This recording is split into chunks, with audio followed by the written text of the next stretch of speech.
The empire is massive, powerful, and about to be ruled by a 14-year-old priest who worships a sun god most Romans have never heard of.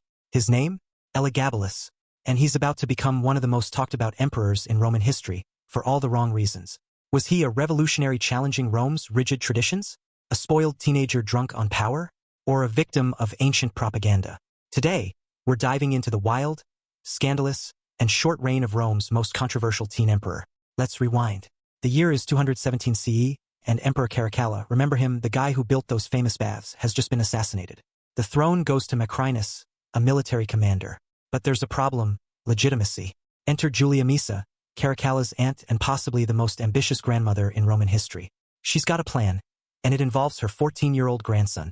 This grandson, born Varius Avitus Bassianus, is serving as a high priest in the Syrian city of Emesa, worshipping a sun god called Elagabal. He's from a wealthy family, he's got royal connections, and most importantly, Julia Maesa claims he's actually Caracalla's illegitimate son. Is this true? Probably not. But it's brilliant propaganda. Julia Maesa rallies the Syrian legions, promises them money and legitimacy, and launches a civil war. Within a year, 14-year-old Elagabalus defeats Macrinus and marches into Rome very fast. Elagabalus arrives in Rome in 219 CE and immediately starts making changes that absolutely horrify the Roman elite. First, he brings his god with him, literally. He has a sacred black stone representing Elagabal transported to Rome and builds a massive temple on the Palatine Hill.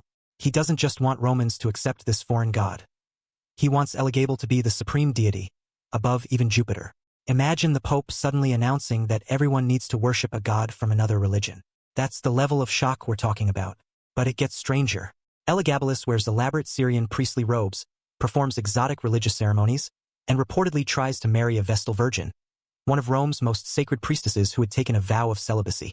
This isn't just controversial. It's sacrilege. He also distributes positions of power based on unusual criteria. According to ancient sources, physical attributes mattered more than experience. The traditional Roman system of merit and military service? Out the window. And then there are the parties. Lavish, excessive, bizarre banquets where roses supposedly rained from the ceiling. So many roses that guests were rumored to have suffocated. Whether this actually happened or was propaganda, it painted a picture. This emperor was out of control. Now, here's where things get complicated.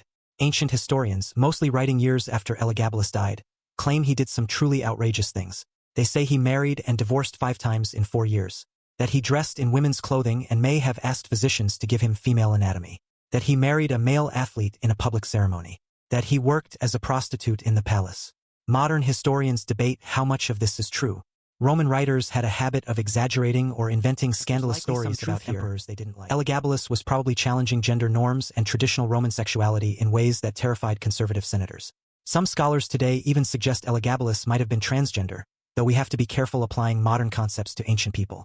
What's clear is that Elagabalus didn't fit the Roman mold of masculine imperial authority, and Rome's elite hated it. The Senate despised him. The Praetorian Guard, Rome's elite soldiers, grew restless. And his own grandmother, Julia Maesa, the woman who put him on the throne, she was starting to regret her choice. By 222 CE, Julia Maesa had a new plan. Replace Elagabalus with his cousin, Severus Alexander, a more traditional, manageable teenager. When Elagabalus realized what was happening, he tried to have Alexander killed. But it was too late. The Praetorian Guard had made their choice. On March 11, 222 CE, soldiers stormed the palace.